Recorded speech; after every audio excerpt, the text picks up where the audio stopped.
Nako, nakakalito na talaga ang mga naglalabasan na mga issue tungkol kina Paulo Abilino at Janine Gutierrez, kasama na din si Jericho Rosales at syempre kasama din si Kim Chiu. Hindi na malaman ng mga netizens at mga fans ang totoo, pero mga Paunin fans hindi naniniwala sa mga naglalabasan na issue na may relasyon sina Jericho at Janine at lalo na sa Kim Pao. Pero palaisipan sa mga fans ang naging sagot ni Janine Gutierrez sa naging interview niya kamakailan. Tinanong kasi si Janine kung ipinaglalaban ba niya ang kanyang pagmamahal. Ang sagot niya, hindi.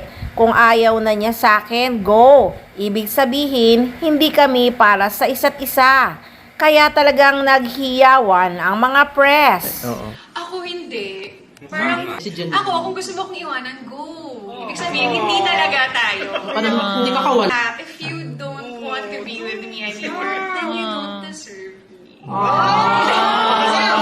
Siyempre, malilikot ang mga isip ng mga fans na talagang parang pinariringgan ni Janine Gutierrez si Paulo Abilino. Hahaha. Kaya mga buzzer dyan, alam nyo na, hindi takot si Janine na mawala ng jowa or ipagpalit ng jowa.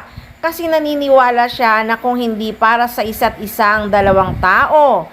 At syempre, alam niya sa sarili niya, she deserve better. So kaya sa ngayon, yan muna ang update ni Janine Gutierrez at naniniwala pa rin ang mga fans na Paunin is still strong. So this is Marteng Machika!